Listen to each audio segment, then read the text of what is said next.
seeing this right now. It is May, what is it, the 16th today, I believe? May 16th. Oh goodness, tomorrow's a significant day in my life. It's the anniversary of when I broke my neck and had a near-death experience, which will relate directly to my finding Jean Liedloff. I'll tell you a little bit about that story in another episode. Today we're featuring Eliane. I got it right? Yes, you do. Eliane. I should remember that because you're French Canadian. Eliane. No, how do you say it with the French accent? Eliane. Eliane. Oh, I love it. Okay, she says my name better than I do. In any case, Eliane has 3 daughters and she raised them. She's a very devoted continuum parent. And what's beautiful about her depth and level of experience is that she's really learned how to adapt these principles to modern life. That was not something Jean Liedloff was keen on. Jean did not raise children, neither did I, but many of you are right in the thick of that and trying to apply these principles that are derived from our ancestors who lived in the jungle is a little challenging, I'm sure of it. I've seen some of the struggles. And I'm actually here today in Walnut Creek at my brother's house, and they have 3 children, and they're the closest I've had to that experience. So it's a delight to see you all and to have this opportunity to talk with Eliane. You've been coaching for how many years?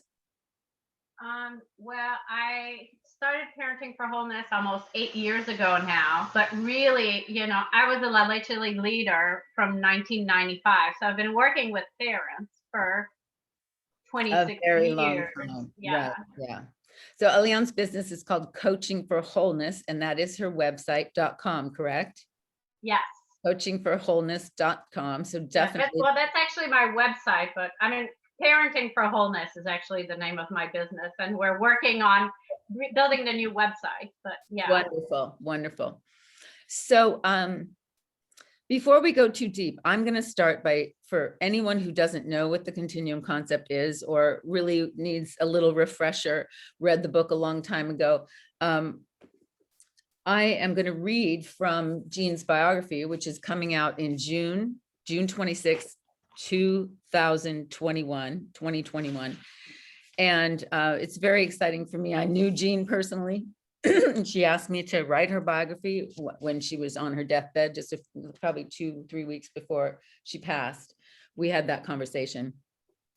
So this is from the prologue. Liedloff's revolutionary concept grew out of informal observations while living among the Yaquana, Sanama, and Tarapin tribes of South America in the 1950s, 60s, and early 70s. What she witnessed caused her to question our culture's view of human nature. In time, she arrived at a startling conclusion that we are innately cooperative and designed to be happy. Furthermore, she cites our ignorance of this fact as the underlying cause of all our psychosocial ills. Liedloff postulated that humans have a continuum of innate expectations derived from the broader continuum of evolution itself. In other words, we are born to expect certain very specific conditions, to experience the light, air, temperature, etc., to which our species adapted during the long formative process of evolution. Similarly, we innately expect to experience the type of treatment, by parents especially, that allowed our antecedents to survive over hundreds of millennia. Expectation is a key principle in Liedloff's concept. She argues that nature has endowed human infants with a sophisticated set of expectations as to how they will be treated. They are also equipped with an equally sophisticated set of signals to indicate when they are not getting the expected, i.e., right, treatment, most notably for contact with their mother's body during infancy. Moreover, the ramifications for infant nurture are just the beginning. Liedloff extrapolates the continuum concept to the whole human experience across every stage of life. So, Eliane, why don't you start by telling us how you found the continuum concept and the impact it had on you when you first read the book. While I turn off my phone. There we go. I just want to say, like, just listening to this, I was just so moved. Like, I can't imagine my life if I hadn't come across it. And, picturing, like, I was picturing my 3 daughters as you were reading it, and like picturing, like, who would they have been had it not been for that? Because for me, I get to experience, sometimes, like, when I meet people who don't have children as adults, or even as they were growing up, they would be like, let's say they're teachers in school, like they were like by the time my third came around, they were like, oh, another proctor. Like, they were so, because, and people would say, like, your children, they're extraordinary, and like, they can't believe the way that they are. And on the one hand, I agree, I have goosebumps saying it. And on the other hand, I'm like, but every human being is like that. Like, the only difference is they had their needs met. And it wasn't 100% far from it. That's one of the things that I really teach in my work is, like, there's so much leeway for messing up. But when mostly you treat them as full, innately good human beings, when mostly, you meet their needs for closeness as infants, their need for a leader, for somebody who's not afraid of teaching them what's expected, and who knows how to do that in a very respectful way, but who's not afraid of hurting their feet, like, it's amazing, like, my children have been through a lot. It's not like everything was perfect and rainbows and unicorns, and it's not like their lives are perfect either, but there's a foundation where, when you see them, especially if you see all 3 of them together who are completely different, like, the word that always come to me is they're full of themselves. But in the healthy, they are who they are, unapologetically themselves. Yes. And, like, you would think that means they're selfish people, but they're not, because their needs are met. They're not into materialism. They're not into, and naturally, not because we made them, not because we tried to impose our values on them, because this is what a healthy human being whose needs are met looks like. They don't consume. They don't have addictions. They're kind. They want to do the right thing, not because it's a should, because that's what feels good. That's what feels right. But what you're saying, so you're pointing out one of the reasons that Jean's book and this message is so important, because when you have a human being that had a fully enriched infancy and childhood, they don't walk around with these gaping wounds that they're trying to feel, they don't set up, if they weren't treated adversarially as a child, if they had a compassionate parent who could show them this is how it's done, be partners, be on the same team, Jean used to say. If that's the experience they have, then they're like your business is about parenting for wholeness. They grow up whole human beings. Their nervous system is more relaxed. They're not agitated and anxious all the time, because it's a big, scary world out there. So you really give them what they need as young ones, and then they have the bottom doesn't fall out of them when they're up from under them when they're stressed. Right. Yeah. They actually have a cornerstone on which their psychology is built, and that cornerstone is their needs being met. I love your passion for this. I just absolutely love it.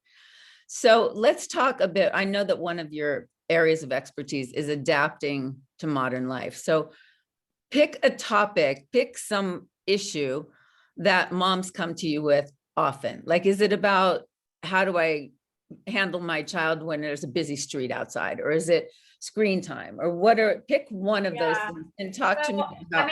So the thing for me is that I really don't give advice. I don't teach tools. I don't give answers. What I help, so my program, that is what, a lot of people, when they do my program, they're like, oh my God, this is what people should do instead of childbirth classes, which are for one day. Right. They should do this kind of class. And my program is called Clean Parenting.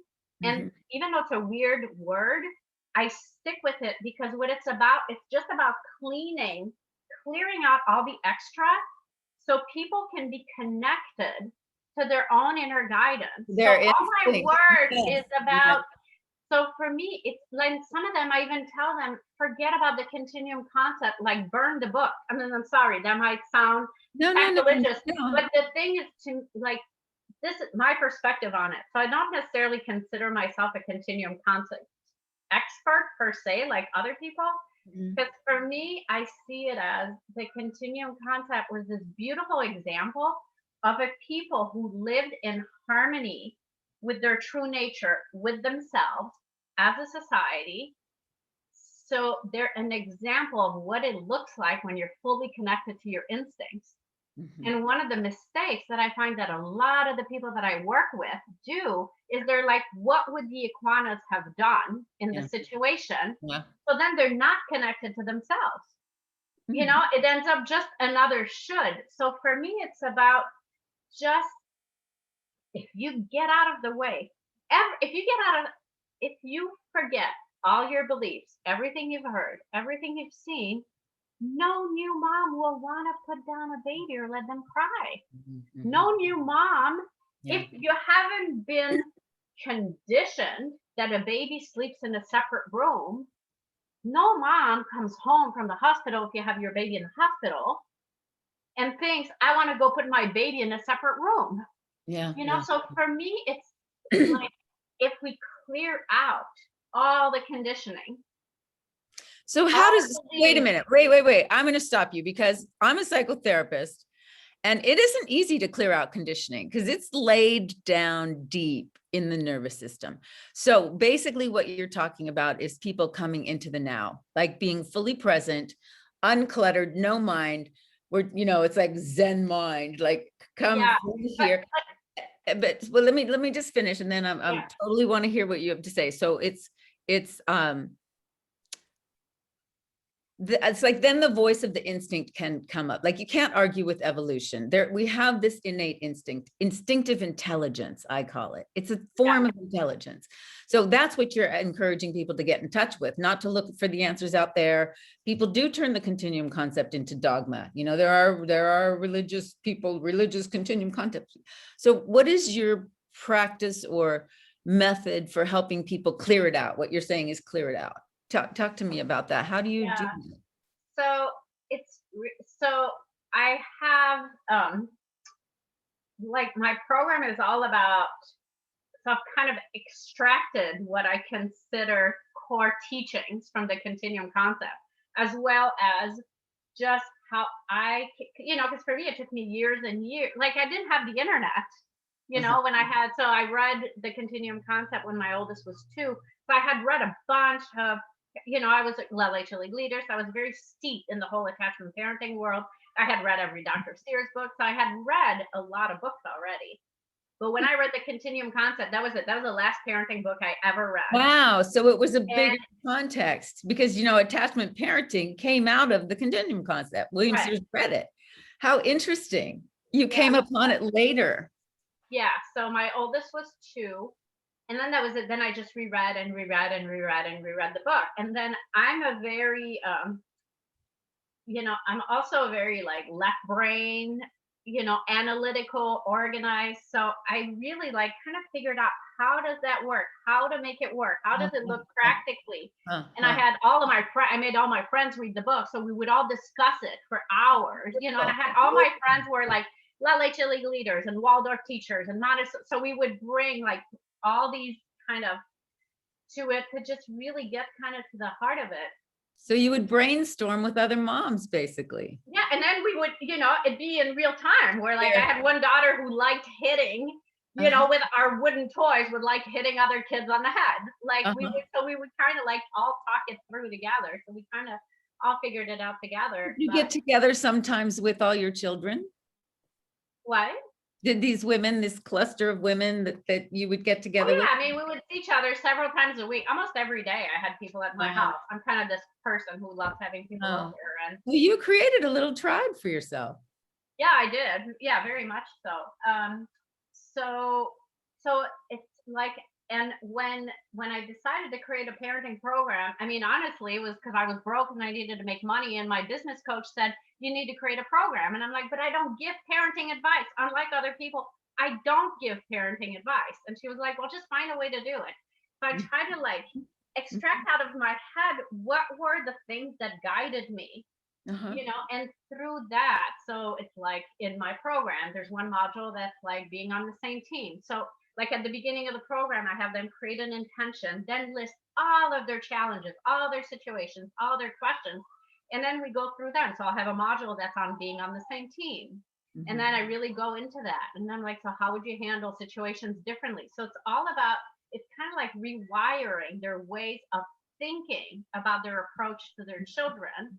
So I kind of come at it from the outside. Beautiful. So you're clearing the old by bringing in the new. That's what I'm hearing you say. Yeah, it's but like it's both very like deep and very to connect them to their instincts. But it's like I come from the outside, from like the practical, and the logical. Beautiful. And it's all just asking a lot of questions. Like I don't give. So it's all through just asking a lot of questions that really, and because I've done so, I also do like a lot of trauma healing work that's been to help me recover, because my children was pretty easy to raise them. But then it was like, well, how about me? And I'm still working on the me part, like 28 years later. So through all of that work, I've developed like such an understanding of trauma and of our limitations and our shit that gets in the way. So then, like a lot of women say, that's the most intense therapy they've ever done, because individually I help them spot and clear, or at least set aside, so they can separate what's parenting versus what's their own inner work that's to do later. But the thing is that with parenting, my program is 2 months, and usually within 2 months, the majority of people, their parenting is taken care of in those 2 months. Because like children, even if their children are 6 or 8 or 10, it's still very minimal, the baggage that they have compared to the moms who come to me at 30, 40, 50, So it doesn't take a lot for the like as soon as a child is treated right, the issues disappear like that. Like people can't believe it. They start out, with this list of issues. And sometimes even like a third of the way in the program, they're like, most of my situations are gone, and I don't even know what I'm doing differently. Wow, that's so that's why it's like I don't give advice about what to do with screens. It's more about how to really get on the same team, how to really look at what is going on in the situation from your child's eyes. What do you think they're feeling? Teaching them how to just really hold space. Like that's a massive piece. Like when you really know how to hold space for somebody, if you can be with their child who's upset and not be afraid about their upset, and to be, I'm here, honey, and to not be worried, to not be afraid, and to be fully present, magic happens. So children's wounds heal very quickly. So those are the types of things, and usually the parent, and also most of the people who come to me, they're already very committed. So they know what they want, and it like tears them apart that they can't be the parents that they want to be. So they're so connected to what they want that then it's very easy for me to just kind of clear the way. Like it almost, just because I've created a like reliable process for it. So in terms of parenting, it's not that hard. Also because we don't have a lot of baggage with children. Somebody comes and says, I want to help you heal my issues with my mom. I'm like, well, I hope you have a few years, because that's going to take a while, or sometimes even with their partner, but with our children, they come in, they're kind of not like they're a blank canvas, but they don't have a lot of baggage, so it doesn't take a lot. To just really get, like for me, I call it family homeostasis, to reach that state of homeostasis where you're connected to yourself, you're connected to your child, you're present to the moment. And from that place, what's called for. Which might be different from one day to the other. It's just about being attuned to the moment. You're talking about something that I've noticed over time. There are family situations. I'll walk into a home of people with children, and there's a world of difference between when the child walks into the room and mom's face lights up, and when the child walks into the room and her face goes to, there's a problem here, so it's like a disposition almost. It's like people get, and you were talking about rewiring, I think you were, but we know that like neurologically, those are deep grooves. But you're really bringing in, I feel like with your work, you're coming in with a bulldozer and kind of making the space for a new way of seeing and being in the world. Now, is it a group program? Yeah, I mean, it's like a small group. Like, I mean, I have a few versions of it, so I'm going to start a new version. But mostly the way that I've run it the first 28 times, so I think I'm starting 28, 29 times, is like now I have a maximum of 8 people. So it's very intensive, and I work very closely with the people. Well, that I do think that the group dynamic facilitates this. It's like if everybody's getting into, there's that thing about when women live together and have their periods together, they kind of sync up, their biology syncs up. Well, this is like syncing up their psychology. Like they see out in the world people doing it differently, and they know there's this home base of this. This is like part of why I love the phrase mother ground. It's like we find mother ground, we find our mothering instinct, we trust what we know, the intelligence of the innate mothering that's in our bones, that's in all of our ancestral past, way back 7 million years. And you give them permission to feel that, like, of course it's going to resolve. Things are just going to like evaporate or, not happen anymore. I think that's just, you said something like, yeah, everybody should have, this should be required read, like this is the kind of thing. I'm talking to people who are involved in early childhood education. And I say early childhood education begins with parent education. There should be a simple course, like, 101 home ec or whatever it is in high school, senior year, required course at the end, where this is some version of this is presented. It could be a workshop on an afternoon that would give young women some basic information. Unfortunately, it goes against the grain of society on so many levels, but I'm planting the seed that this could be a curriculum. This is a beautiful, beautiful thing that you're doing. One thing that you said really struck me, like when you talked about like a mother's reaction when the child walks into the room, which reminds me, like Jean talked about that, like the 2 basic needs are to feel welcome and to feel what's the other one? Worthy. Welcome. Worthy, And you yeah. were talking about your daughters earlier. That came exactly to my mind. This is why they don't have to this is why they're not on Instagram trying to get popular, trying to get enough likes to feel good about themselves, because they know they're welcome and worthy. It's in their bones. They're not looking for approval. They don't need to win a popularity contest because inwardly they're popular. They were popular in their family. Everybody, there was a certain. And and they were in school. Even one who was like really overweight never got picked on ever, because you do not pick on somebody who feels whole and healthy. Oh, that's so interesting. Like that was so cool to me. Like I feel like it was because who hears of that, to never once be picked on in high school for being overweight? Or if she did, it would roll off her instantly. I talked to a dad just earlier this week who's little, I won't go into details, but his little boy, very continuum upbringing, and then was brought into the mix with 2 other boys who immediately started doing the one-upmanship thing. I'm bigger than you. I'm smarter than you. And he just was like, no, there was no Velcro hooks for it to stick to. Right.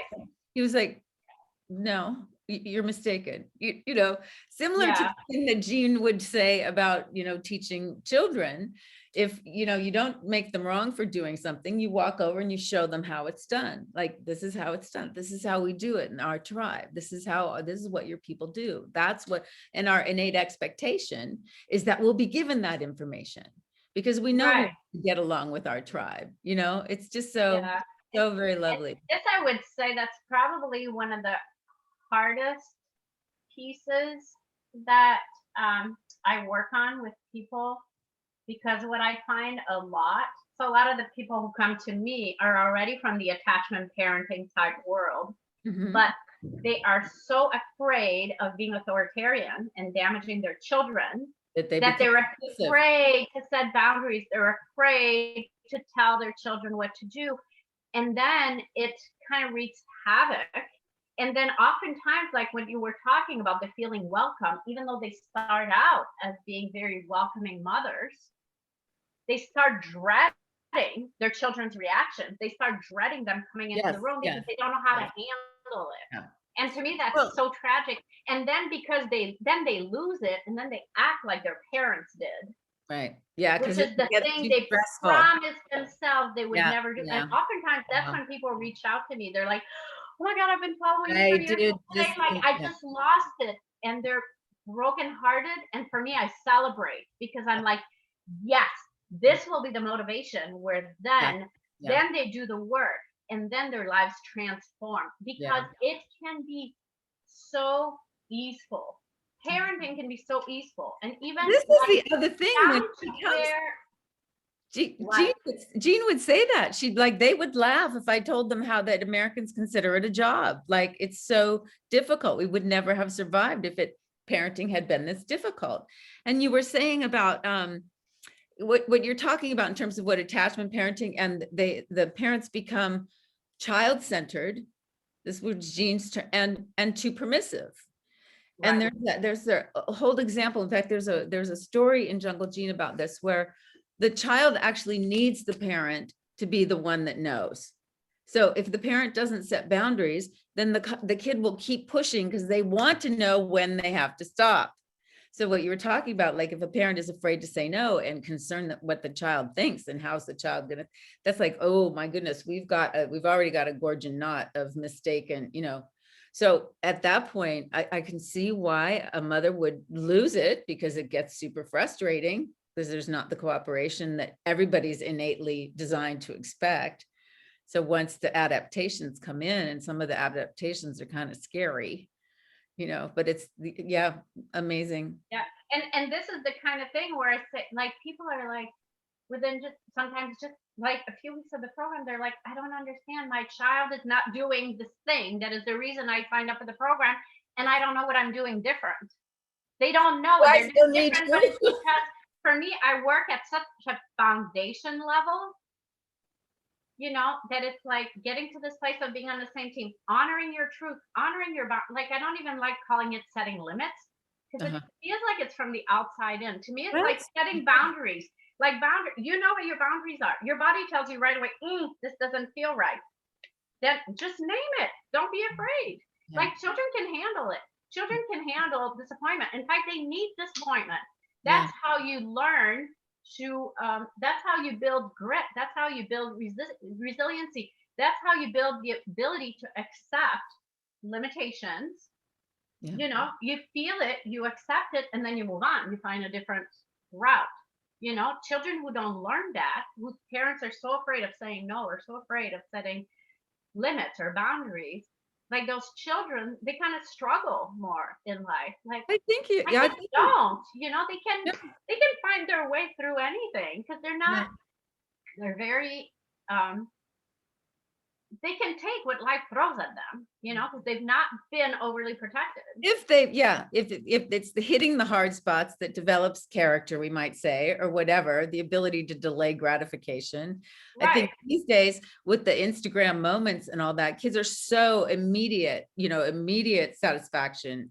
The whole brain circuitry is like rewired to not worry about the future. I mean, I have heard about the younger generations that a lot of time, like the way they think is, oh, that's future Geralyn's problem. Like, I don't need to take care of things right now because I've been, the word privileged is thrown around a little too much these days. I don't like to use words that become catchwords, but there's an expectation. Like a lot of the kids, the ones in their 20s right now, everybody got an award in their school. So it wasn't something you had to earn.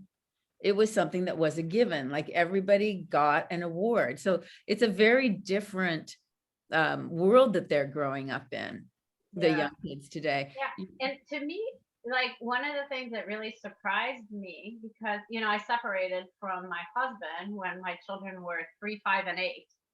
So at that point we kind of had different approaches, and like Puberty. a little slightly. And one of the things is that we had agreed that if our children went to college, they would have to pay for part of it and all of that. And for me, I didn't have a lot of money. So my children really learned to be thrifty with me. But their dad kind of had money and he kind of let them spend, Huh. and I was concerned that they would be more materialistic or that they would not. Huh. Well, each of them, even though their dad always let them have not everything they wanted, but he wasn't like all of them at 16, they were like, no, I want to get a job because I don't want dad to have to pay for this. Wow. Wow. Just from, and they're in this kind of, Chicago's, I mean, it's kind of ritzy area, like I wouldn't have expected that Hmm. Hmm. from how provided for they were, and how Well, like they their had dad kind you of as a had, model. but they're in touch with their values. Right. Right. Right. Yeah. That's what I was And they saying. were like, each of them, like at 16, they were like, no, I have to get a job because I don't want dad to have to pay for, I don't know. Like they would let him pay for certain things, but then other things that were like, no, that's mine to pay for. Yeah, yeah, yeah. Well, you were a good model for them. Modeling is really how humans learn. 90% of our learning comes from, so you would be But this you know power. what, actually, I feel like that's not my experience. And What? I want to say more about that Yeah. because It's not your um, experience that modeling is the learning, or that that's why they learn. So that, say more. so my experience is that, so for example, their dad and I have yet to have a good romantic relationship. He's Oh, not that great at relationships. I'm still working on it. My children were great at relationships from pretty early on. You know why? Because their needs were met. because They they're weren't afraid to speak up. So I'm still working at being as mature as my children are. And I'm yeah, still working at being as good in relationships as they are yeah, because their needs were met. So yeah. it's like, I don't know, does a tree have to look at another tree to learn how to be a tree? No, it just needs to have its basic needs met. So for me, this is what I learned. And that's why like I wanted to title my book, How to Raise a Healthy Child When You're All Fucked Up. Because that's what I did. I was Be in done. history of mental illness. I have complex PTSD. I've spent sometimes months and years being in massive depressions, really struggling to function. But my children are good Wow. Wow. because they were treated like human beings, because mostly their needs were met. Yeah. So it's not through modeling that they learn to have healthy relationships, or it it's through the modeling of how they were treated, because they had two parents who treated them well, but they didn't observe what a healthy romantic couple looks like, not Huh. even what healthy friends relationships are. Huh. Huh. They So didn't that's see why that I'm saying it's so cool. Like we have so much leeway as parents. uh-huh. Huh. Huh. We can still ourselves be so fucked up That and is raise such a healthy human beings. that And is it's not such like a my children powerful have zero message. issues, Yeah, but that's a super powerful message. I'm really glad that you're this passionate about it and can really communicate that, because I think a lot of parents, they read this and they're like, in fact, in the Continuum Concept, Jean eventually had to write an introduction explaining that she'd get calls from people who were like, you've ruined my life, because they felt so guilty. So for you to be able to say that, I imagine people that come to you like that, you also know that they can repair it. All is not lost. Even if they didn't give them that treatment when they were little, there are still ways that can be repaired. And particularly if the parents know and have a strong intention. Can you say something about that? yeah. So here's the way that I go, that I kind of illustrate. So that's a lot of how I work, because I try to like put it in like analogies that people can really get. Yeah. So I can tell you later, because I know the leader part people really resonate with. But okay, so imagine for all of you who have been treated less then supportively, who didn't really feel like your parents were really on your team, who have not had all of your needs met. So imagine that at your age today, your mother comes to you and says, Geralyn, I'm so sorry Yeah. for what I did. Yeah. I'm so sorry that I could not be present. And please tell me the ways that I've hurt you. And please tell me the ways that I can love you today to make up for it. How long would it take for you to trust your mom? How powerful would that be? You know, just you saying that to me right now, like I kind of let that in, and even just imagining it, like that's not going to happen with my 90-year-old mother. But hearing you say that, you know, I can imagine it. And that begins a certain process internally that's like, okay, it's being acknowledged. I mean, I think that's part of trauma healing, is to have a wound witnessed and to have it addressed in that way. That's like a reconciliation. Oh, wow. Really Yeah. powerful. So then so this is the effect that it has on you at whatever your age is. So imagine you say that to your child when they're 3 or 6 or 9. How long do you think it would take them to heal? Wow. Nothing. You don't need to spend years co-sleeping. That's You so know, just being really present, being committed to, from this day on, I will do whatever I can to meet your needs. I will hear you. Sometimes I may not be able to meet your needs, but I will hear you. I will work with you. I will find win-win. It takes no time. That's why, like, people get transformed so, like, families get transformed so quickly when they work with me, because that's what we do. And children, it takes no time at all for them, when they feel like they get what they need, they're they can really, yeah. Wow, beautiful. Well, that transmits so much hope, what you're sharing, and that it's that possible. But the image I got, I'm always talking about the, you know, how continuum needs in infancy put this cornerstone on a person's psychology. But what you're saying is that cornerstone can be set later. Yeah. You can actually rebuild a psychology on the basis of the right stuff, even if you don't get the right stuff until you're 35, or, you know, like there is. I mean, I'm doing it now. You know, I feel like just this year, I think I'm finally healing my complex PTSD at 50. Well, I'm going to be 53 on Tuesday. So you were talking about significant dates. It's kind of significant for me, or, you know, for me too. But like, I was able to do it in my 50s. You know, I mean, it took a massive breakdown when I was 47, you know, where I was going to either end my life or I had to figure out how to, you know, but yeah, with children, it takes no time. Oh, wow. Wow.